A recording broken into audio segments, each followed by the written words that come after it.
जय हिंद दोस्तों, undo sir class में आप सभी को स्वागत है।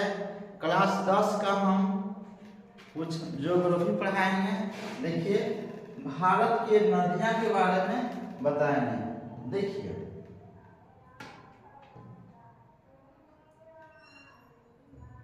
यह है हिमालयी नदियां। हिमालयी नदियां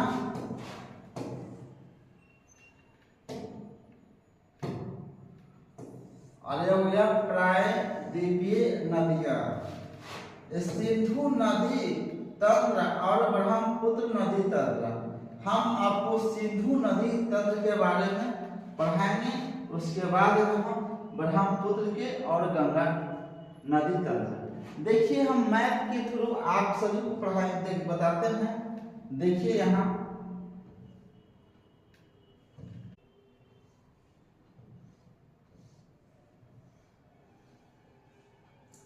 सिंधु नदी तंत्र में देखिए, सिंधु नदी तंत्र का उद्गम स्थल है ये मानसरोवर झील। ये मानसरोवर है। ये मानसरोवर कहाँ है? तिब्बत में है। तिब्बत। सिंधु नदी, देखिए, सिंधु नदी का उद्गम स्थल बोलेगा तो ये यहाँ से निकला है। ये मानसरोवर से निकला है और ये भारत के लेह होते हुए फिर पाकिस्तान होते हुए इधर क्या अरब सागर में आके गिर जाता है। अब देखिए, ये सिंधु नदी का सहायक नदियां हैं, झेलम है, चिनाब है, रावी है, व्यास है और सतलज है। देखिए, सिंधु का उद्गम स्थल है मानसरोवर और इसका सतलज का भी उद्गम स्थल है मानसरोवर झील। ये दोनों कहाँ है? तिब्बत से निकलता है। स से सिंधु और स से सतलज, याद रखिएगा। स से सिंधु, स से सतलज, ये दोनों का उद्गम स्थल कहाँ है? तो मानसरोवर झील से उद्गम हुआ है, यानी कि उत्पत्ति हुआ है। और देखिए, जहां से निकलता है नदियां उसे क्या कहते हैं? उसे हम कहते हैं उद्गम। और जहां से खत्म होता है जाके उसे कहते हैं क्या? उसे कहते हैं मुहाना, जहां पर विलीन होता है। ये है अरब सागर। अरब सागर में जाकर के एक गिर जाता है। सिंधु नदियां कितने देश से होकर के गुजरती है? तो एक तो चीन से निकला है, चीन से निकला है और भारत के लेह, माने कि लेह में हेल करके लेह से होते हुए और पाकिस्तान होते हुए कहाँ अरब सागर में आके गिर जाती है। अब ये देखिए, ये सब नदियां कहाँ उद्गम? झेलम का उद्गम, झेलम है और चिनाब है।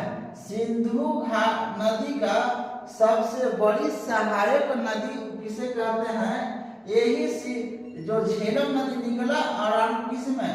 सिंधु नदी का सबसे बड़ी सहायक नदी कौन है? तो चिनाब नदी। ये चिनाब नदी हिमाचल प्रदेश से निकलती है और एक ऐसे आती है और जाके यहाँ कहाँ? ये सिंधु में मिल जाती है। और यहाँ से निकलती है झेलम नदी। झेलम निकलती है यहाँ से और कहाँ मिलती है? चिनाब में। यहाँ से क्या रावी निकलती है और कहाँ जाती है? यहाँ के भी चिनाब में मिल जाती है। और व्यास, देखिए, व्यास ऐसा एक नदी है कि भारत से निकला है अब भारत में समाप्त हो जा रहा है। व्यास। ये सतलज नदी जो है से मानसरोवर से निकला और कहाँ? ये भारत होते हुए ये क्या पाकिस्तान होते हुए कहाँ? ये सिंधु में आके मिल गई। ये सहायक नदी हो गई। देखिए, ये सिंधु नदी यहाँ उद्गम कहाँ निकला है? एक तिब्बत से निकला है। कहाँ से निकला है? तिब्बत से निकला है, यानी कि चीन से निकला है। और कहाँ? चीन में कहाँ से? ये मानसरोवर झील से। यही है मानसरोवर झील, देखिए मैप में। और मुहाना कहाँ? अरब सागर में जाकर के गिर जाती है। सहायक नदियां के गो है, सिंधु नदी का सहायक नदियां के गो है, सिंधु का सहायक नदी लिख लीजिए, सिंधु का सहायक नदियां क्या है, झेलम, चिनाब, रावी, व्यास, सतलज। यही सतलज नदी है जो पंजाब में क्या सबसे बड़ी भाखड़ा नागर परियोजना बहुउद्देशीय परियोजना स्थित है। सिंधु नदी 3 देशों में होकर बहती है। देखिए कौन कौन, चीन, भारत और पाकिस्तान। सिंधु नदी चीन के तिब्बत में मानसरोवर झील से निकलकर भारत के लद्दाख में प्रवेश करती है, फिर यहाँ से पाकिस्तान होते हुए अरब सागर में गिर जाती है। सिंधु नदी तंत्र में 2 नदियां तिब्बत से आती है। सिंधु नदी तंत्र में ये जो सिंधु नदी है, 2 नदियां, एक हो गया सिंधु और दूसरा हो गया सतलज। कहाँ से आती है, ये तिब्बत से आती है, तिब्बत से आती है सिंधु और क्या सतलज। सिंधु नदी के दाएं तट पर भारत का लेह शहर स्थित है। सिंधु नदी के दाएं तट पर कहा, यहाँ लेह स्थित है। अब देखिए नेक्स्ट बढ़ते हैं। देखिए यहाँ मानसरोवर, ये तो चित्र में देखा दिया। सिंधु नदी तंत्र के जल को लेकर एक भारत और पाकिस्तान में झंझट हुआ था कि जितने नदियां हैं जो पाकिस्तान में आती है, तो हो न हो भारत ये सब नदियां के क्या करे, पानी आने नहीं दे पाकिस्तान में। इसीलिए एक जल समझौता हुआ था जवाहरलाल नेहरू के साथ है और कौन, अयूब खान के साथ है। जवाहरलाल नेहरू और अयूब खान के साथ में एक सिंधु नदी जल समझौता हुआ था।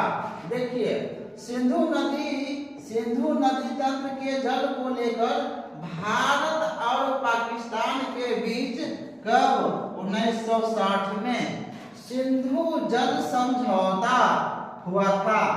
इस संधि में भारत के तत्कालीन प्रधानमंत्री जवाहरलाल नेहरू और पाकिस्तान के तत्कालीन राष्ट्रपति अयूब खान ने दस्तखत किए, हस्ताक्षर किए थे और ये दस्तखत किए थे। और सिंधु, झेलम और चिनाब, ये समझौता में क्या हुआ कि सिंधु, झेलम और चिनाब का जल सीधा पाकिस्तान में जाएगा, उसको कभी रोकना नहीं है। और इस नदी पर भले ही आप बहुउद्देशीय परियोजना यानी कि पनबिजली वगैरह उत्पन्न कर सकते हैं, लेकिन पानी को आप कंप्लीट नहीं रोक सकते हैं। ये तो है रावी, ब्यास और सतलज का पानी आप बिल्कुल रोक सकते हैं। ये पाकिस्तान से लग गया और ये तीनों का भारत में। अब देखिए नेक्स्ट, देखिए यहाँ देखिए, यही है सिंधु नदी जल समझौता में जवाहरलाल नेहरू और अयूब खान के बीच इस तरह से यहाँ समझौता हुआ था। अब यहाँ देखिए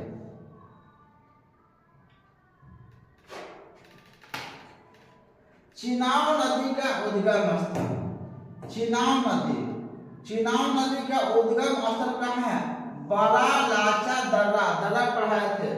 चिनाब नदी का उद्गम स्थल है बड़ा लाचा दर्रा, हिमाचल प्रदेश।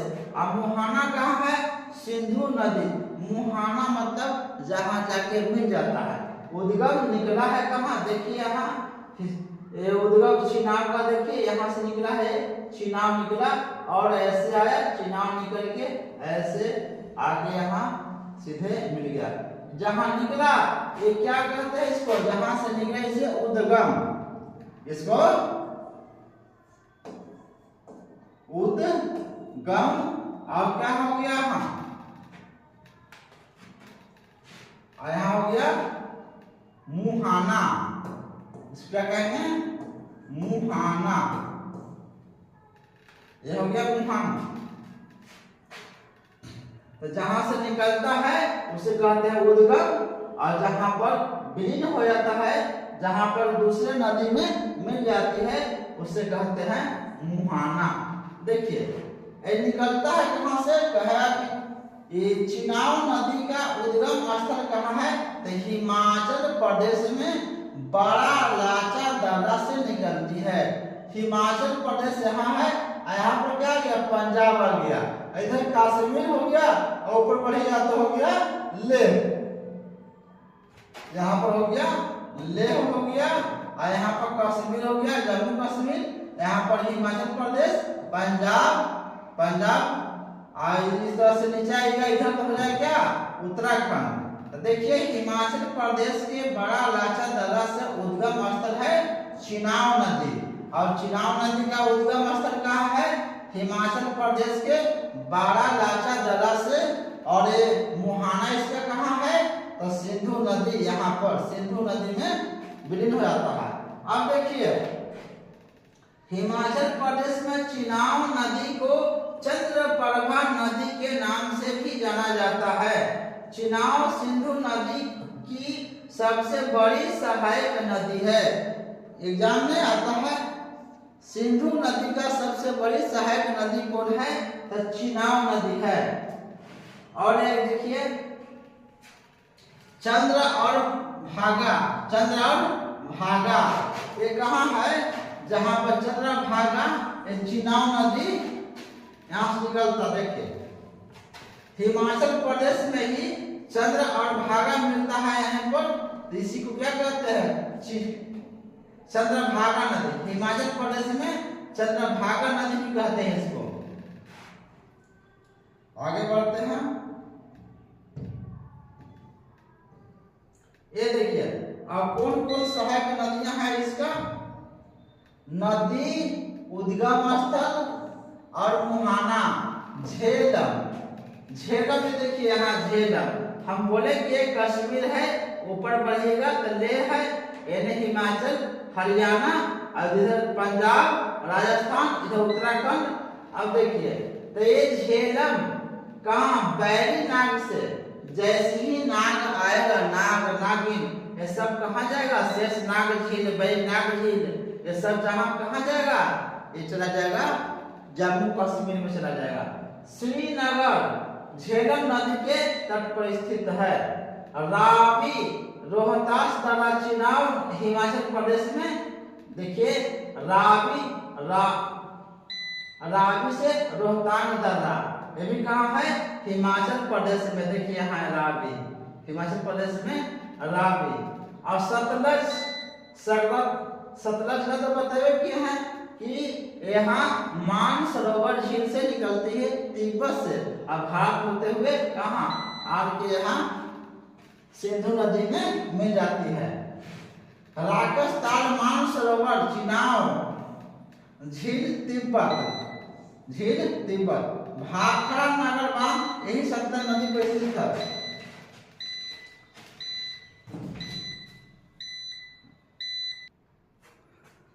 चलिए आगे बढ़ते हैं। देखिए यही सतलज नदी का एक चित्र है। देखिए यही है सतलज नदी। सतलज नदी यही है जो इस पर भाखड़ा नागल बांध इसी नदी पर बना हुआ है। क्या कौन सा है बांध? भाखड़ा नागल बांध है। अब देखिए भाखड़ा नागल बांध सतलज नदी पर स्थित है। व्यास रोहतांग दर्रा हिमाचल प्रदेश में है। व्यास, रावी, ये सब कहाँ है? व्यास नदी ये भी कहाँ है? ये भी है हिमाचल प्रदेश में। चिनाव देखिए यहाँ चिनाव, झेलम, चिनाव, रावी, व्यास। चिनाव, झेलम, चिनाव, रावी और व्यास। पंजाब के हरिके क्षेत्र में सतलज और व्यास का संगम होता है। हरिके और पंजाब के हरके क्षेत्र में सतलज और ब्यास का संगम होता है। वहीं से भारत की सबसे बड़ी नहर इंदिरा गांधी नहर यहाँ से ऐसे निकलती है, यहाँ से ऐसे निकलती है, जो पूरा राजस्थान को सिंचित करता है, इंदिरा गांधी नहर। आगे देखिए, अब यहां से देखिए ब्रह्मपुत्र नदी, ब्रह्मपुत्र नदी के देखिए ये भी कहां से, ये तिब्बत के मानसरोवर झील से ही निकलता है। ये भी तिब्बत के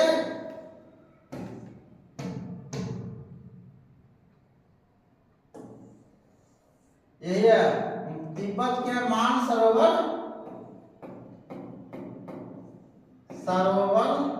झील से ही निकलती है।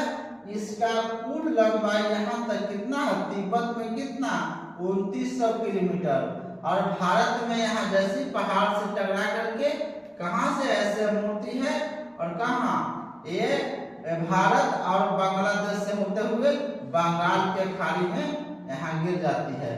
भारत में इसका कुल लंबाई कितना है, 916 किलोमीटर। ब्रह्मपुत्र के